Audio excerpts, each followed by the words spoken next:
Nós estamos hoje concluindo uma série que iniciamos há 3 semanas, início do mês, Inteligência do Alto, a nossa IA.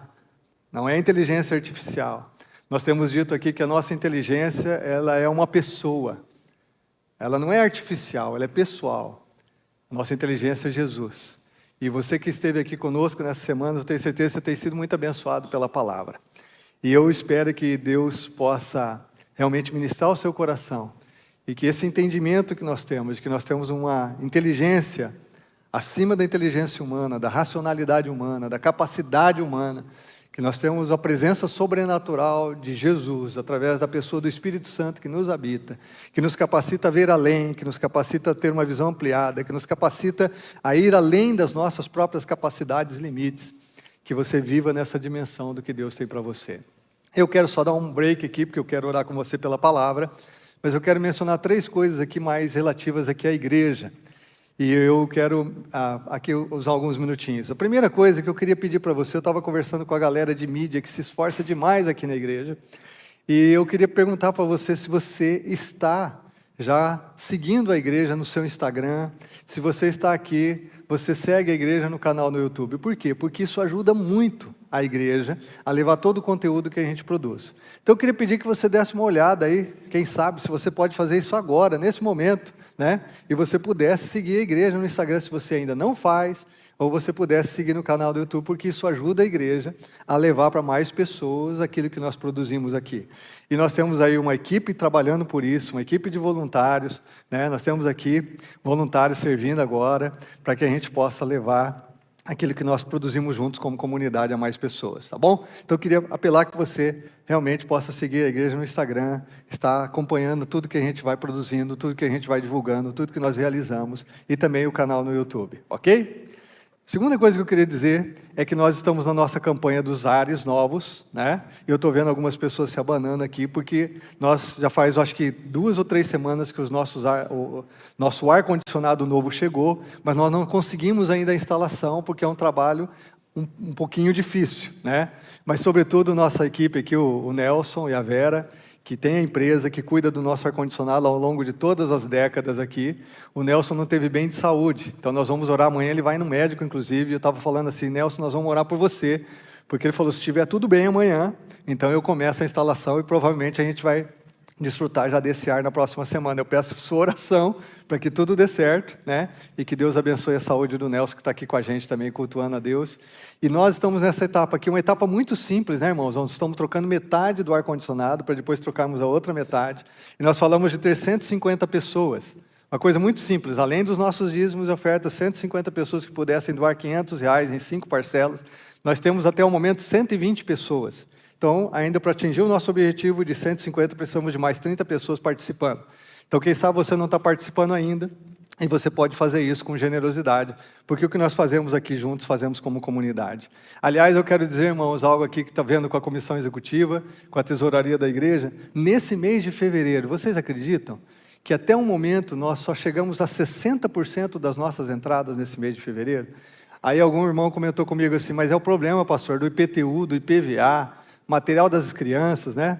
Aí eu sei, irmão, mas Deus é sempre antes de qualquer uma dessas coisas. Sempre antes. Desde que eu me casei com a Andréia, nosso orçamento mensal, dízimos e ofertas sempre vem em primeiro lugar. E se você tem um IPTU para pagar, significa que você tem uma casa. Se você tem um IPVA para pagar, significa que você tem um carro. E quem deu isso a você é o Senhor. Quem tem dado a você, quem vai dar graça para você sustentar isso é o Senhor. Então, muitas vezes nós cortamos aquilo que é prioridade, que é o reino de Deus. E as outras coisas são acrescentadas. Então, eu peço você também que seja fiel, que nós fazemos aqui, como eu disse. Nós não temos outros recursos a não ser a nossa própria generosidade e tudo que nós fazemos como igreja. Nós vamos orar por isso também, para que Deus realmente te dê a graça, te dê sabedoria de administrar os recursos. Que você possa ser fiel, sim, com os compromissos perante o nosso país, mas também com nossos compromissos perante Deus e a nossa alegria em fazer parte da obra dele, também através das nossas finanças. E a terceira coisa que eu quero orar com você agora, é por causa da conferência dos adolescentes e jovens, que será sexta-feira agora. Eles estão muito empenhados, estão trabalhando bastante, uma equipe muito boa, conteúdo extraordinário. Então, se você, adolescente ou jovem, está aqui e ainda não fez sua inscrição, faça. E se você tem filhos, sobrinhos, netos nessa idade, motive-os, né? Vai ser uma grande festa para eles. Começa sexta-feira e sábado, são 2 dias. E eu espero que todos realmente sejam movidos pelo agir de Deus. Então, a gente tem que estar em oração por essa galera. Eu tenho dito muito aqui, se nós não ganharmos adolescentes e jovens para Jesus, irmãos, não há futuro para a igreja. Mas, sobretudo, também você tem que sempre se preocupar que a elite do inferno se concentra nos adolescentes e jovens, porque quando o diabo consegue destruir a vida de um adolescente jovem, ele destrói por muito tempo, muitas décadas, e isso interfere na vida de tanta gente. Então, Deus, Ele ama cada pessoa. Deus ama você que está aqui nessa manhã, mas você também é desejado por Satanás. Nunca esqueça disso. Você é desejada por Satanás. Deus ama nossos filhos, mas Satanás também os deseja. Nós estamos aqui realmente para sermos uma influência extremamente abençoada e positiva na vida dos adolescentes e jovens. Como pais, né? Como irmãos, você que tem irmãos, você que é jovem, como líderes na igreja, como igreja. Nós possamos mostrar o caminho para os adolescentes e jovens. Há uma vida melhor. Há um caminho de esperança, há um caminho de vitória, há um caminho de realização, de paz. Há um caminho, realmente, esse caminho é Jesus. Você pode fechar os seus olhos e orar comigo nesse momento? Senhor, eu quero te agradecer pela vida tão preciosa de cada pessoa que está aqui. Porque eu sei, Senhor, e eu creio que ela sabe também, o preço altíssimo que o Senhor pagou na cruz por nós. Que o Senhor pagou por ela, que o Senhor pagou por ele, pagou por mim. E nós te louvamos, Senhor. O Senhor nos enxergou, o Senhor nos alcançou com o seu amor. E nós só estamos aqui hoje por causa da tua graça. E nós te louvamos por podermos ser uma igreja, uma comunidade, que tem procurado viver o Evangelho de forma saudável, honrar o teu nome, Senhor, glorificar o teu nome com muita seriedade e temor diante do Senhor. E é por isso que eu te louvo, Senhor, pela vida tão preciosa, porque somos aqui o teu corpo, somos a tua igreja, somos a tua comunidade, para vivermos, Senhor, o teu evangelho e abençoarmos a nossa cidade, abençoarmos as famílias, Senhor. Nós oramos aqui, receba toda a glória e louvor, que o Senhor realmente abençoe o trabalho das mãos dos teus filhos, que o Senhor abençoe a provisão, que o Senhor abençoe com sabedoria para a administração dos recursos, que o Senhor multiplique os recursos sobre o lar e a família de cada um aqui e, consequentemente, sobre a tua igreja. Nós oramos, Senhor, para que o Senhor seja sempre glorificado em tudo que fazemos, como diz a tua palavra, quer vocês comam, bebam ou façam qualquer outra coisa, façam tudo para a glória de Deus. Senhor, nós oramos aqui, oramos, Senhor, pelos nossos adolescentes e jovens, que haja um mover sobrenatural do teu Espírito Santo. Senhor, que o Senhor coloque sede e fome da tua presença no coração de cada um, que nós vejamos muitos adolescentes e jovens se rendendo a ti nesse final de semana, Senhor. Ó Deus, enquanto tantos em tantas regiões do país, em tantas cidades do país, vão se dedicar à carne, Senhor, vão realizar seus desejos pecaminosos, Senhor, vão usar seu tempo e energia para coisas fúteis e vazias. Nós queremos ver nossos adolescentes e jovens te conhecendo mais, se consagrando mais, se santificando mais, experimentando mais da tua presença e da tua glória, Senhor.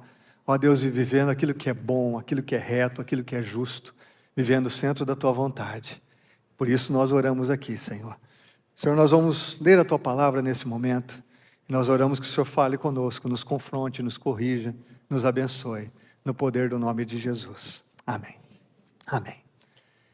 Eu tive uma experiência muito interessante quando eu era um seminarista. E um jovem chegou à igreja, nossa igreja lá em Maringá, e ele chegou com muitas perguntas, muitas ideias, um jovem bem curioso, bem comunicativo. E ele me disse assim, não, porque eu estou estudando física na UEM. E aí eu comecei a ouvir aquele camarada, eu fiquei pensando assim, puxa, como que eu posso ajudar esse menino? E ele falou, eu gostaria de ler alguma coisa a respeito da fé cristã. E aí eu falei, bom, esse menino deve ser inteligente, está estudando. E aí eu me lembrei de um livro, que nós aqui no seminário tínhamos lido, que era o terror de todo seminarista, que era um livro chamado A Morte da Razão, de Francis Schaeffer. É um clássico da literatura cristã, evangélica, acho que ele não é mais publicado, mas os seminaristas que já tinham outros livros, às vezes sofriam para ler esse livrinho, um livro fininho, mas que ele trabalha a questão de como a filosofia, como a racionalidade humana tem levado a humanidade para a linha do desespero. Então, muito argumento filosófico nesse livro, para quem não tinha muita facilidade de ler ou muita compreensão, era um livro difícil. E aí eu peguei e falei assim, peguei esse livro, A Morte da Razão, e dei para aquele jovem ler. Um cara que estava se convertendo, que nunca tinha lido nenhum livro cristão, eu dei o livro A Morte da Razão para ele ler. Ele nunca esqueceu isso. Falei, mas que livro difícil, que diacho, né? Que livro difícil você foi me dar para ler? Meu Deus do céu! Mas foi muito bom para a compreensão dele. Esse jovem hoje é um pastor, é o marido da pastora Marinês, é o pastor Sandro, é o presidente da nossa denominação. Eu falei, ou ele lê e se converte, ou ele desiste da fé de uma vez, né? E ele se converteu mesmo, irmãos. Firmou o pé, firmou a fé, né?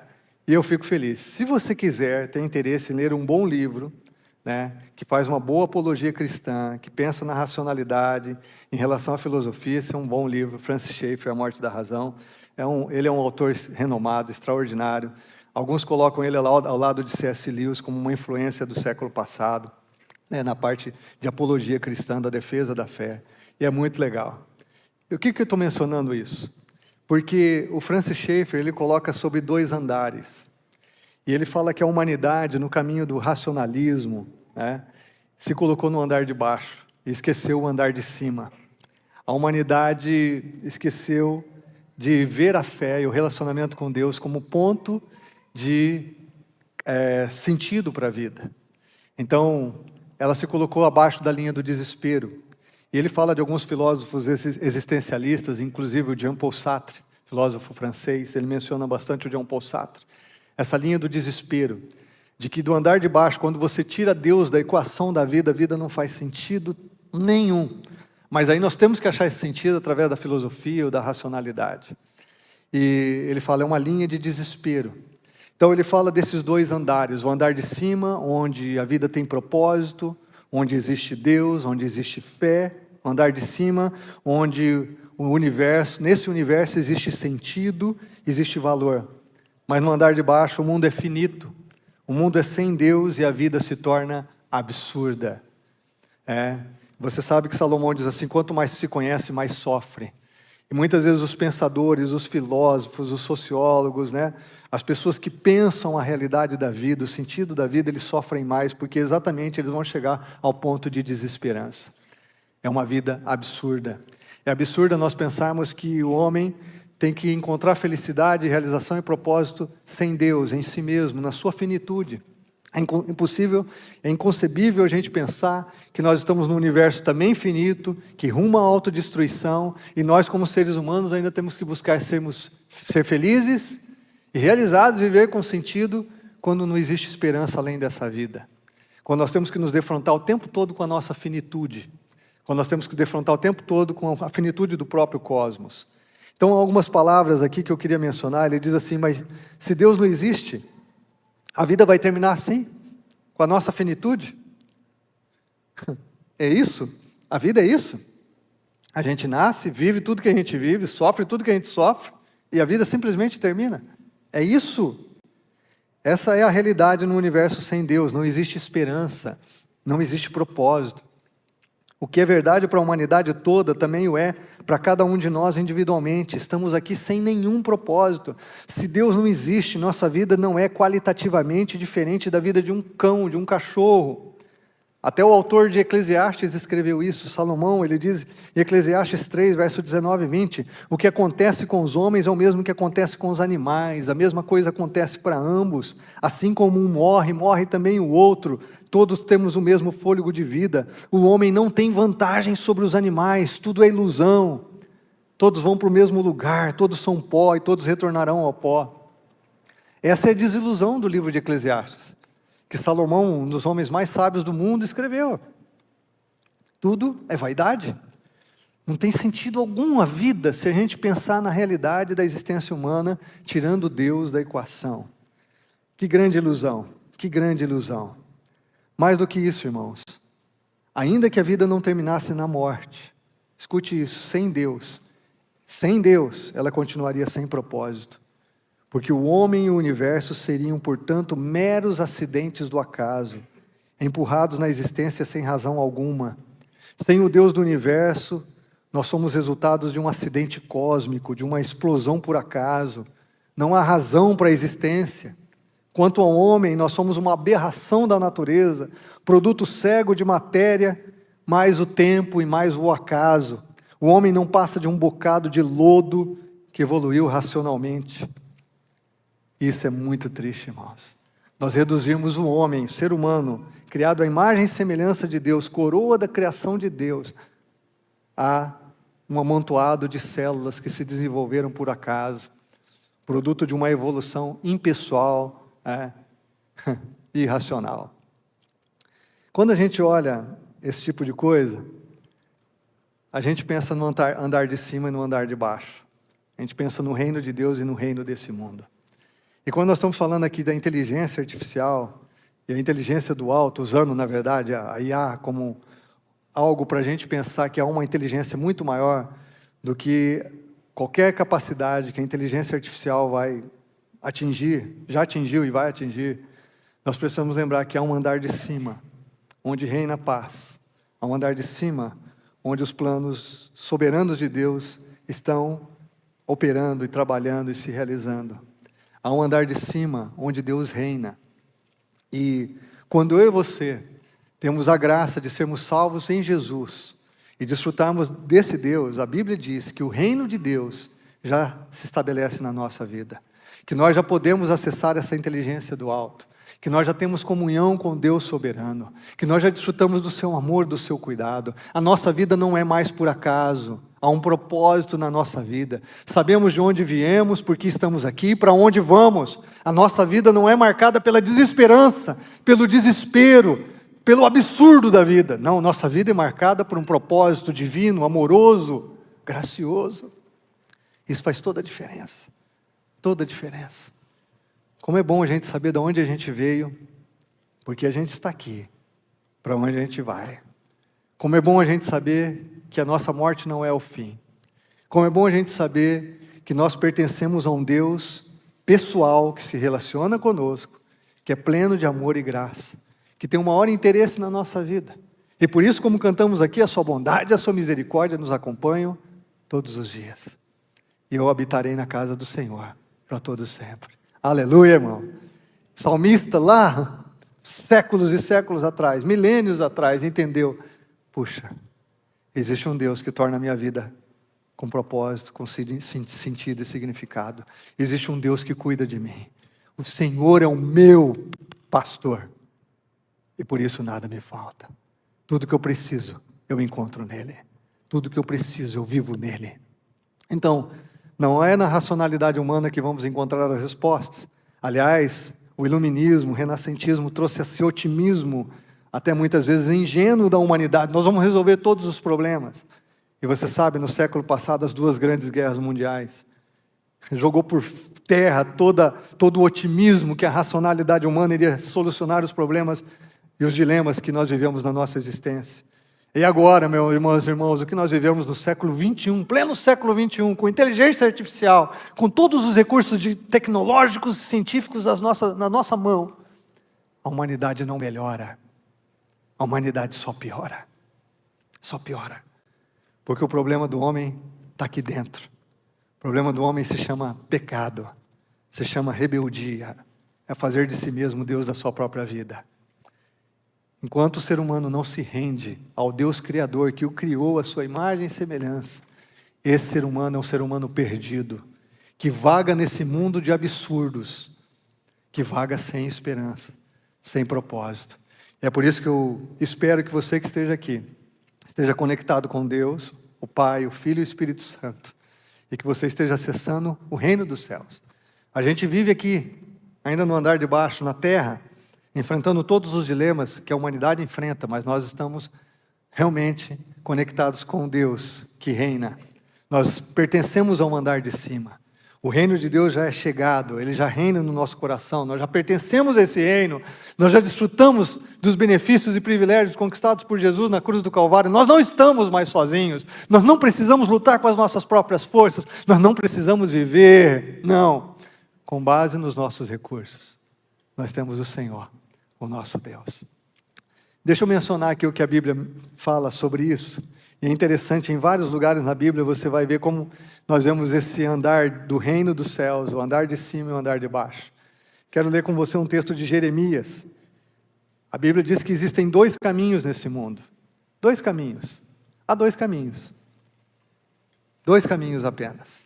Não há um terceiro, um quarto, um atalho, uma alternativa, 2 caminhos. Jeremias menciona o seguinte no livro do seu livro, capítulo 17, ele diz assim: assim diz o Senhor, maldito o homem que confia no homem, que faz da humanidade mortal a sua força, mas cujo coração se afasta do Senhor. Esse é um dos textos interpretados mais erroneamente que eu já vi. Tem vários, mas esse é um deles. Você já ouviu alguém falar assim: não, eu não confio em ninguém. Eu não ponho a mão no fogo por ninguém. Até a Bíblia diz: maldito o homem que confia no homem. Você já ouviu alguém falando isso? Maldito o homem que confia no homem. Não tem jeito da gente viver a vida sem confiar nas pessoas. Não tem jeito. Nós precisamos confiar. Você confiou no cara que fez a manutenção do elevador do seu prédio para você chegar aqui nessa manhã. Você confiou no cara que fez essa cadeira aí que ela vai sustentar você durante esse culto. Não tem jeito de nós vivermos sem confiarmos nas pessoas. Mas o que o texto está dizendo é de você fazer da tua força o teu braço, da humanidade mortal a sua força. Maldito a pessoa que confia na humanidade, maldita a pessoa que confia na força do seu próprio braço, na sua própria capacidade para viver a vida. Maldita essa pessoa, ela é amaldiçoada, porque ela está se excluindo do maior bem, da maior bondade. Quem é o maior bem? É o próprio Cristo, é Deus. Ele é o Pai de toda bondade, em quem não há sombra de variação. Então, quando a gente se exclui da fonte da bondade, nós estamos nos amaldiçoando. Jeremias diz assim: maldita essa pessoa, porque faz com que o coração dela se afaste do Senhor. Ela vai viver no andar de baixo, ela vai viver com base nas suas capacidades, ela vai viver buscando solução, propósito, significado, sentido naquilo que a existência humana pode propiciar, mas não no Deus que a criou para o seu louvor e para a sua glória. Olha o que ele diz assim: como que essa pessoa será? Ela será como um arbusto no deserto, não verá quando vier algum bem, habitará nos lugares áridos do deserto, numa terra salgada onde não vive ninguém. Fala de escassez, fala de aridez. Essa é uma vida de uma pessoa cujo coração se afasta do Senhor. Agora olha o que ele diz aqui no verso 7, mas bendito é o homem cuja confiança está no Senhor, cuja confiança nele está. Ele será como uma árvore plantada junto às águas e que estende as suas raízes para o ribeiro. Ele não temerá quando chegar o calor, porque as suas folhas estão sempre verdes, não ficará ansiosa no ano da seca, nem deixará de dar fruto. Essa é a vida daquele que teme a Deus e anda nos seus caminhos. Esse texto nos faz lembrar do Salmo 1, bem-aventurado o homem que teme ao Senhor e anda nos seus caminhos, porque ele não se assenta nas rodas dos escarnecedores, ele não ouve o conselho do ímpio, não, ele não se assenta ali, ele não define a sua vida pelos padrões humanos, pelo contrário, o seu prazer está na lei do Senhor, e nessa lei ele medita dia e noite, por isso ele é como uma árvore plantada junto a ribeiros de águas, que dá o fruto na estação própria, cujas folhas não caem, e tudo quanto faz, prospera. Há 2 caminhos. Há o caminho de você continuar Deus da tua própria vida, há o caminho de você confiar em você, confiar nos recursos humanos, confiar em tudo que a humanidade pode criar, ou você confiar em Deus. Há o caminho de você confiar em toda a parafernália que nós criamos para nos iludir, para que a vida tenha sentido, em todo tipo de prazeres, em todo tipo de entretenimento, em todo tipo de recursos que a humanidade pode criar, ou você confia em Deus. Só há 2 caminhos. Eu me lembro aqui do que Jesus falou em Mateus capítulo 7, verso 24 a 27, quando ele conta a parábola dos construtores, e quando ele diz assim: bem-aventurado, feliz, abençoado é aquele que ouve a palavra e pratica, porque ele é como um homem que edifica a sua casa sobre a rocha. Vêm os vendavais, as enchentes, e a casa permanece firme. Mas aquele que ouve a minha palavra e não pratica é semelhante a um homem imprudente que edifica a sua casa sobre a areia, e é grande a sua ruína. Veja, 2 caminhos. Jesus fala do caminho estreito, da porta estreita, do caminho apertado, ele fala da porta larga e do caminho amplo. 2 caminhos. A Bíblia toda fala da mesma coisa.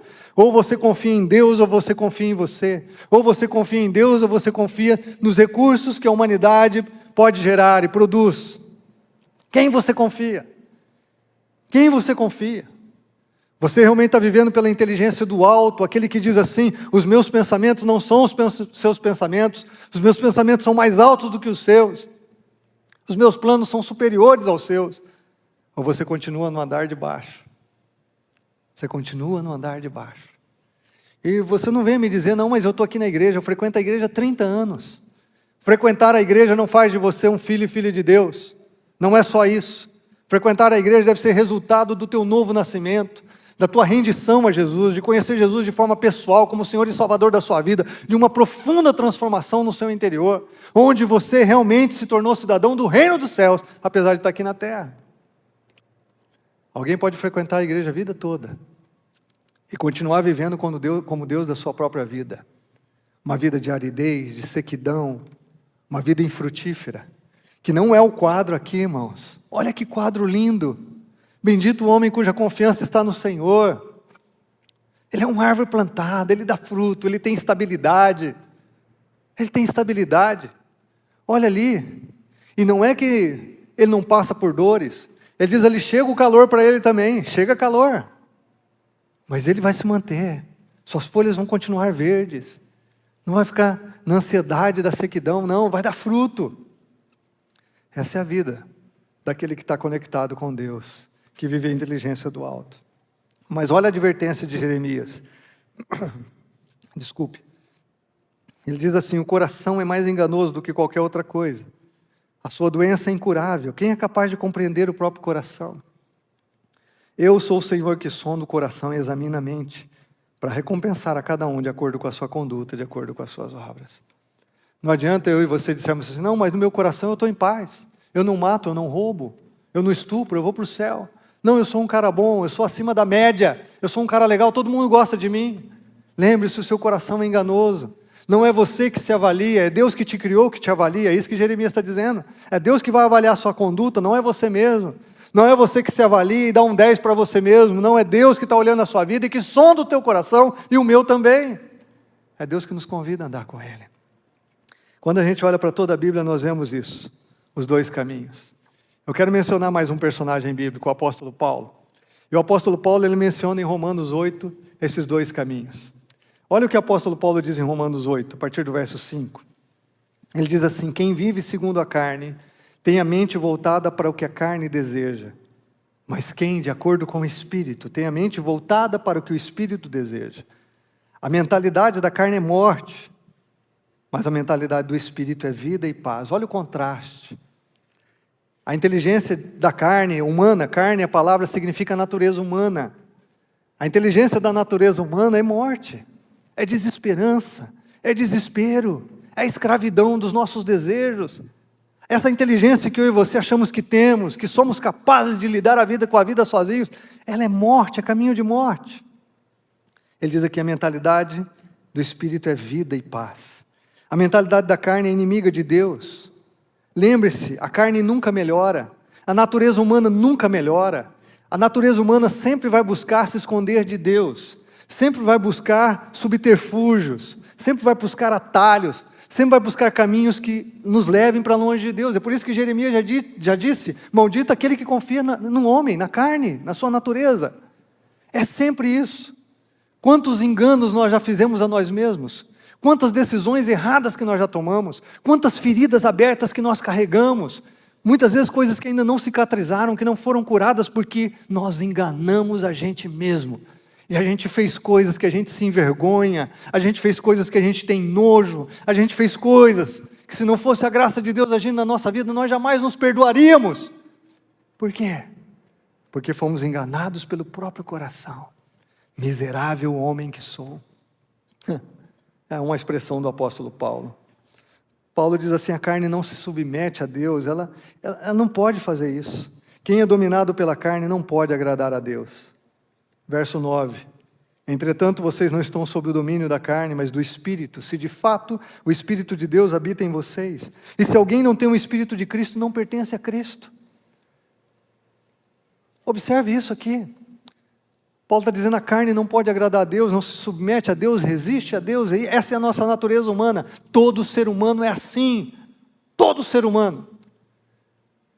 Nós precisamos acessar o andar de cima, precisamos da inteligência do alto, precisamos de Deus, a mente do Espírito. Veja que Paulo está falando da mentalidade da carne, da natureza humana, e a mentalidade do Espírito. que nós só temos pela nossa rendição a Jesus. O Espírito Santo passa a habitar o nosso coração, e Paulo diz aqui, se você não tem o Espírito de Deus, você não pertence a Ele. O Espírito Santo é o Espírito Santo da promessa. Nós somos selados para o dia da redenção, para a volta de Cristo.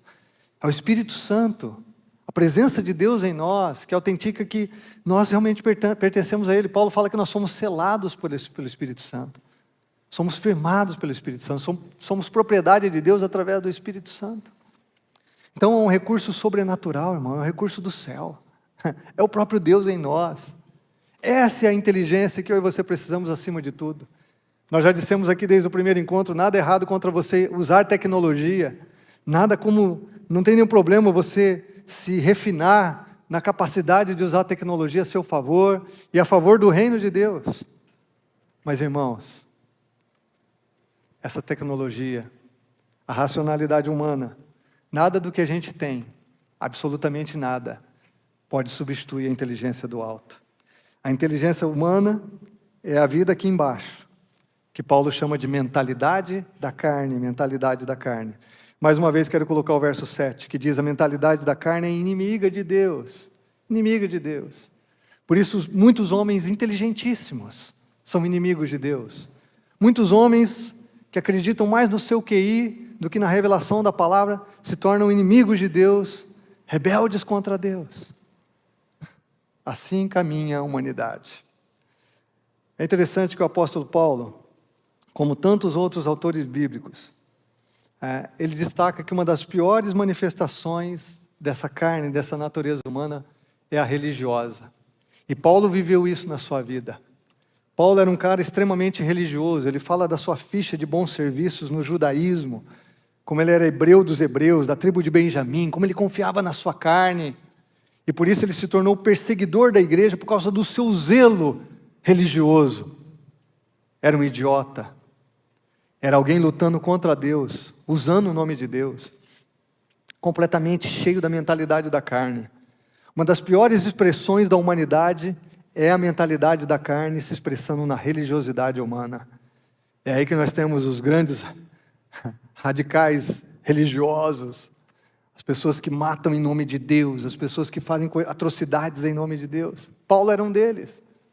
E Paulo diz assim: eu tive que considerar tudo isso como esterco, como nada, pela sublimidade do conhecimento de Cristo. Se alguém poderia se confiar na sua carne, se gloriar na sua natureza, era eu. Mas eu abandonei tudo isso por causa da sublimidade do conhecimento de Cristo. Eu estava falando agora, nós estávamos na turma da escola de crescimento, nós, mais de 100 alunos nesse módulo, um tempo tão especial com a galera ali, e eu estava dizendo assim que, muitas vezes essa questão da radical religioso, a gente transfere para a fé em Cristo. Tem gente assim, não, você não pode ser muito radical na fé em Jesus, você não pode ser radical na palavra. Não, para Jesus nós devemos ser radicais sim, viver com Jesus é uma vida de radicalidade, é uma vida de decisão, é amar a Ele sobre todas as coisas. Jesus nunca diminuiu o padrão. Jesus disse que você tem que amar Ele mais do que seus pais, seu cônjuge, seus filhos, mais do que a você mesmo. Você tem que carregar a cruz e segui-lo. Não tem jeito de não ser radical, entrar de cabeça e mergulhar no Evangelho com Jesus. Mas é Jesus, não uma religião, seja ela qual for. Jesus, um relacionamento pessoal com Ele em amor. Jesus te torna semelhante a Ele. Alguém que vai amar, ser misericordioso com as pessoas, que vai expressar o caráter de Cristo no seu dia a dia. Mas Paulo sofreu em confiar na carne. Eu queria falar rapidamente aqui de algumas características dessa mentalidade de baixo, essa mentalidade da carne. Algumas características que nós vemos e nós sofremos com elas. Rapidamente, primeiro, ela é temerosa, essa mentalidade nos leva a temer. É por isso que Jesus, muitas vezes, quando encontrava as pessoas, o mandamento mais dito por Jesus foi: não temas. Porque essa mentalidade humana da carne nos leva a temer. E nos leva a temer a nos expor. Nos leva a temer a nossa fragilidade, de expor a fragilidade. A ilusão em que vivemos de que somos bons o suficiente e não precisamos de Deus. Deixa eu dizer uma coisa, essa mentalidade da carne leva as pessoas a ter medo da comunidade, de relacionamentos. Você acha que as pessoas não gostam de grupos ou não gostam de relacionamentos, de igrejas, só porque tem escândalos? Elas não gostam porque elas têm medo. Elas têm medo de se expor. Têm medo de que as pessoas as conheçam debaixo do seu verniz social. que as pessoas conheçam como elas são de fato, de que as pessoas conheçam que elas não dão conta de viver a vida, apesar de passar a imagem de que dão. As pessoas fogem. Você lembra o que aconteceu com Adão e Eva, quando eles pecaram? Adão disse assim, eu vi que eu estava nu e eu fugi, eu temi. Essa é uma marca da humanidade, a gente tem medo. Por isso o apóstolo João diz, o perfeito amor lança fora todo medo. Olha um texto interessante de Paulo aqui nesse capítulo mesmo, de Romanos 8, ele diz, vocês não receberam um espírito que os escravize para novamente temer, mas receberam um espírito que os adota como filhos, por meio do qual clamamos, Abba, Pai. Ele está falando, vocês não têm mais um espírito de escravidão, que vocês têm medo. Agora vocês podem viver plenamente. Agora vocês podem se relacionar com Deus de todo o coração. Agora vocês podem conhecê-lo, vocês podem ser vocês mesmos diante dele, sem máscaras. Vocês podem viver longe do medo, fora do medo. É interessante como esse medo se manifesta na humanidade. A nossa falta de senso de identidade tem que ser preservada, é por isso que a gente foge dos relacionamentos. É interessante como esse medo também se manifesta através da ira. As pessoas que são muito iradas, irmãos, se iram com facilidade, isso é produto do medo. Atacam com o propósito de se proteger. Produto do medo. As pessoas não podem ver quem elas são, por isso elas atacam. O medo é uma marca dessa mentalidade da carne, dessa natureza humana. Segundo, ela é protetora. Essa mentalidade estabelece sua própria agenda. O mundo vira em torno dessa pessoa, porque ela tem que se proteger. É como Caim, que fugiu da presença de Deus e teve que construir sua própria cidade, teve que construir suas próprias estruturas para se proteger. Assim, a humanidade caminha, na mentalidade da carne. Eu tenho que me proteger. Eu uso um conjunto de hábitos, de atitudes, de padrões de comportamento, estruturas de relacionamento, que eu tenho que racionalizar tudo isso e me proteger das ameaças reais ou imaginárias. Você acredita que há pessoas que chegam a um culto como esse, extremamente protetoras de si mesmas, que tudo que elas ouvem, elas já combatem imediatamente, que tudo que elas estão vendo, elas encontram um argumento para racionalizar, porque elas estão se protegendo, protegendo o seu coração, protegendo a sua divindade, o seu lugar na sua própria vida. Por isso não abrem espaço para Deus. Essa mentalidade da carne também é possessiva, nós vivemos uma cultura extremamente possessiva. Compramos coisas que não precisamos, administramos sempre para nós, é o meu reino, são minhas coisas, é minha renda, é meu e meu. Essa é a natureza humana, onde ter o bastante nunca é suficiente. E Jesus falou várias vezes sobre isso. Tenham cuidado com a avareza, tenha cuidado. A vida de um homem não consiste no bem que ele possui. Jesus falou, gente, os tesouros estão no céu e não na terra, no andar de cima e não aqui embaixo. E Jesus falou que aproveita um homem ganhar o mundo todo e perder a sua alma. Olha como é interessante essa questão da possessividade. Quando Jesus entra no coração de alguém, entra numa comunidade, isso tudo é transformado. O livro de Atos diz o seguinte, que quando os cristãos foram se convertendo, olha o que diz Atos capítulo 2, todos os que criam mantinham-se unidos e tinham tudo em comum, vendendo suas propriedades e bens, distribuíam a cada um conforme a necessidade. É interessante que quando Jesus entra na vida de uma pessoa, entra numa casa, numa família, numa comunidade, existe generosidade. Porque a possessividade é produto da mentalidade da carne, do andar de baixo, irmãos. Não tem a ver com o reino de Deus, o andar de cima. Você vê o Zaqueu, quando o Zaqueu se converte, ele diz assim, eu dou metade dos meus bens aos pobres, e se eu enganei alguém, eu vou devolver 4 vezes mais. Entra generosidade no coração. O mais importante não são as posses, não é o que eu tenho, porque para muitas pessoas que vivem a mentalidade da carne, a identidade está atrelada ao que possuem, a sua posição social. Quando Jesus entra, a gente reconhece que isso não é o mais importante, não é isso que vai dominar a nossa vida. Outra coisa, essa mentalidade da carne é manipulativa, a gente usa as pessoas, a gente manipula de várias formas, e isso cria problemas nos nossos relacionamentos. Podemos manipular as pessoas com argumentos, podemos manipular com chantagem emocional, com choro, podemos manipular com ganhos e perdas, várias formas. Olha o que diz a Bíblia quando fala das obras da carne, que elas são manifestas: idolatria, feitiçaria, ódio, discórdia, ciúmes, ira, egoísmo, dissensões, facções e inveja. Olha o que esse andar de baixo produz no meio da gente, na nossa própria vida. Tudo isso aí, isso é obra dessa mentalidade da carne. Porque temos tanta discórdia, porque temos tanto ódio, porque temos tantos ciúmes nas famílias, nos relacionamentos, na sociedade, no país. Por quê? Ira, egoísmo, dissensões, inveja. Tudo porque nós manipulamos. E você fala, mas por que idolatria e feitiçaria está ali?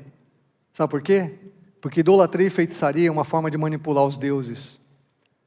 Nós só usamos a idolatria e a feitiçaria para manipular a divindade, para que elas ajam ao nosso favor. Olha as consequências de tudo isso nos nossos relacionamentos. Quinta, ela é destrutiva. Essa mentalidade da carne, o andar de baixo aqui, destrói a nós mesmos, destrói a nossa vida, destrói nossos relacionamentos, destrói o mundo que nós vivemos. A Bíblia diz que a natureza geme, irmãos, esperando a redenção dos filhos de Deus, porque a humanidade destrói aquilo que possibilita a sua própria vida, a natureza. Nós destruímos essa mentalidade da carne extremamente destrutiva. Destruímos tudo à nossa volta e destruímos a nós mesmos. É promotora de si mesma. Essa carne não pensa em promover glória a Deus ou levantar as pessoas. Paulo diz assim: considere os outros superiores a si mesmo. Não, essa carne ela vai promover a gente. Se eu não estiver recebendo glória, se eu não estiver em evidência, se eu não estiver sendo agradecido por aquilo que eu faço, se eu não estiver recebendo elogios, isso é carne. Coloca para mim aí, volta ao ponto. A característica, por favor, próximo slide. Ela é possessiva, ela é manipulativa, pode colocar o próximo. Ela é destrutiva, é promotora de si mesma. É a autopromoção. Sabe qual é o efeito colateral da autopromoção? É o jogo da culpa.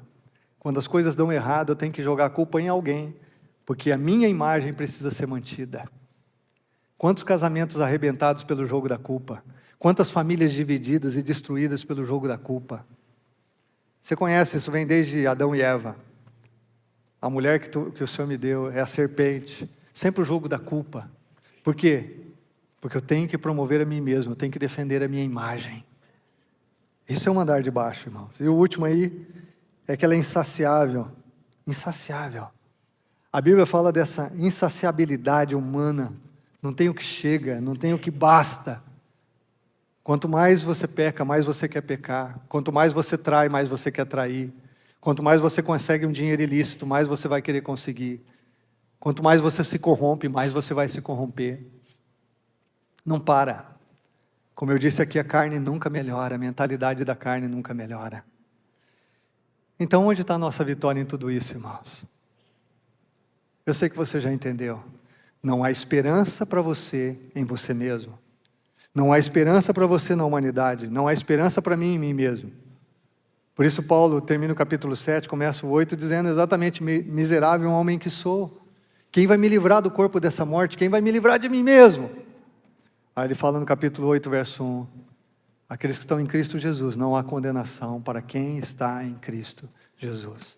A nossa vitória é Cristo. A nossa vitória é Cristo. Ele é a inteligência do alto.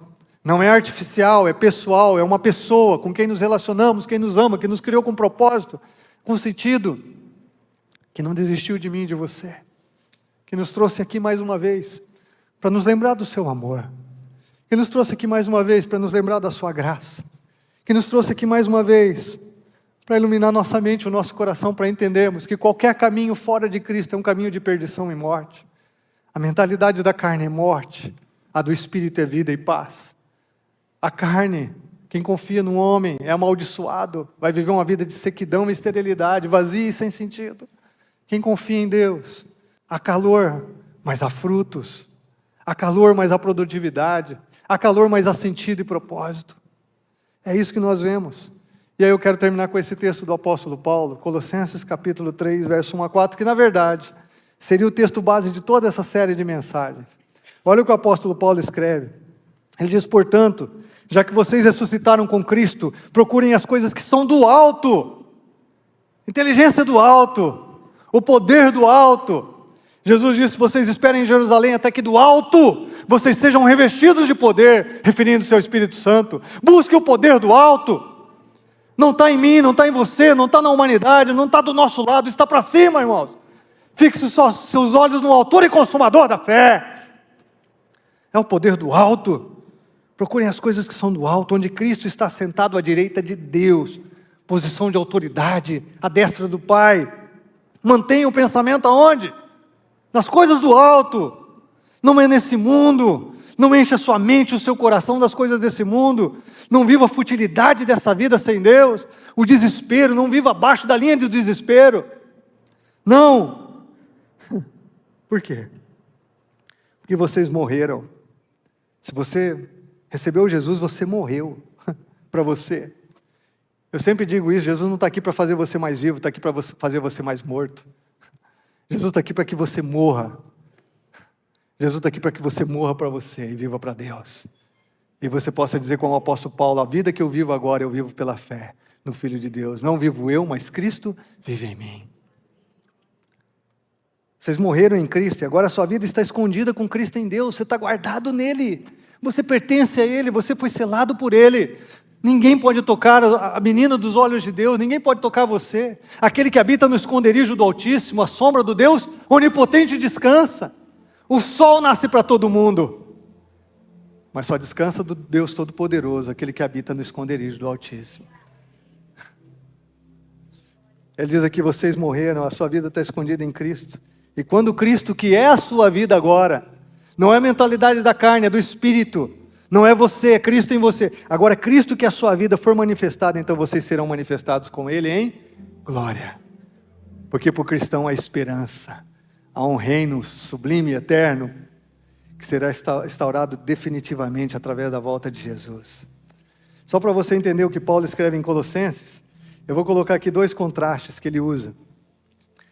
Ele coloca no capítulo 2, verso 20 e 23, já que vocês morreram com Cristo, quando você recebeu Jesus, você morreu com Ele, se identificando com a sua morte. Aí ele fala no capítulo 3, então, vocês ressuscitam com Cristo. Então nós morremos e ressuscitamos, o contraste. Nós morremos em Cristo, ressuscitamos em Cristo.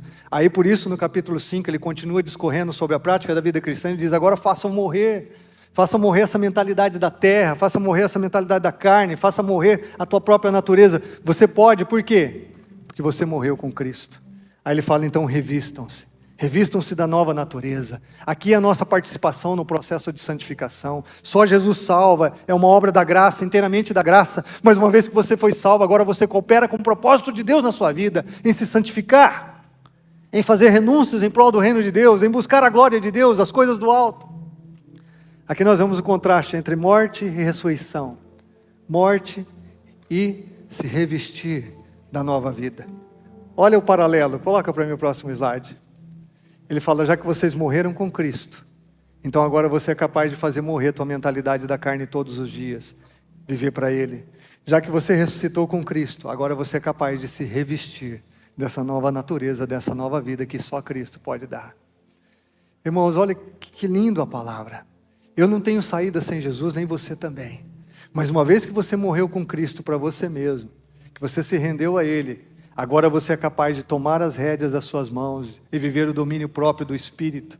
Agora você é capaz de fazer morrer aquilo que te adoece, aquilo que te afasta de Deus. Agora você é capaz de fazer renúncias para a glória de Deus, ou de tomar decisões e acrescentar coisas na sua vida, que é o revestir coisas novas na sua vida, para que você viva cada vez mais cheio dEle. Por que é possível? Tudo em Cristo. Você morreu em Cristo, você ressuscitou em Cristo. Se você morreu em Cristo, agora você pode fazer morrer a tua natureza terrena. Se você ressuscitou em Cristo, agora você pode se revestir dessa nova vida e viver a vida mais inabalável, mais relevante, mais exuberante, mais abençoada que você pode viver nesse mundo. É o que Jesus nos chama, irmãos. É o que Jesus nos chama aqui. Paulo, ele fala dessas 2 coisas para que a gente se mantenha no trilho. Mantenha conectado à inteligência artificial. As 2 coisas, coloca para mim por favor, é que você busque as coisas do alto.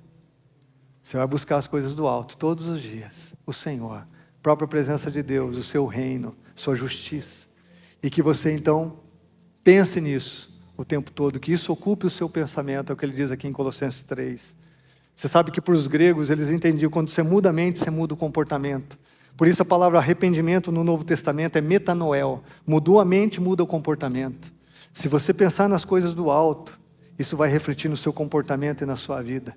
É por isso que Paulo também em Filipenses capítulo 4, verso 8, ele diz que tudo que é puro, tudo que é justo, tudo que é honesto, tudo que tem louvor, tudo que é de boa fama, que seja isso que ocupe o seu pensamento. Não é a mentalidade do mundo, não é da cultura, não é a tradição da sua família, não é o que você acha certo, é a inteligência do alto, reinando no teu coração, na tua mente, e transformando a sua vida dia a dia. Vou pedir para você fechar os seus olhos, nós oramos aqui. Espero que essa série tenha sido especial. Domingo que vem vamos celebrar a ceia, vamos começar uma nova série de mensagens, que eu tenho certeza que será uma bênção para a tua vida. Você pode convidar seus familiares, seus amigos para estarem conosco.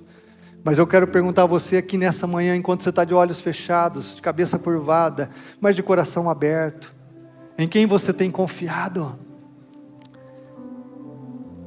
Na metáfora de Jeremias, onde você está? Você tem confiado em você? Ou você tem confiado radicalmente no Senhor?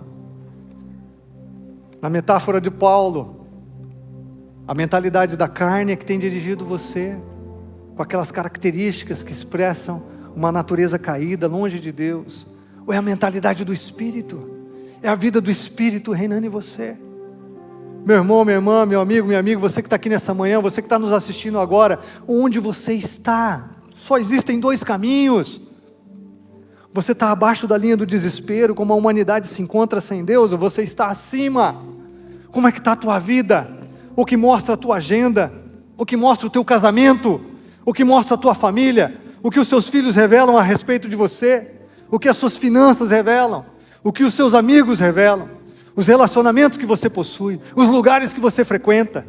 O que a falta de paz ou a paz que habita o teu coração estão revelando? Como você está? Jesus mais uma vez está te chamando para Ele. E eu quero convidar você a render o seu coração a Jesus.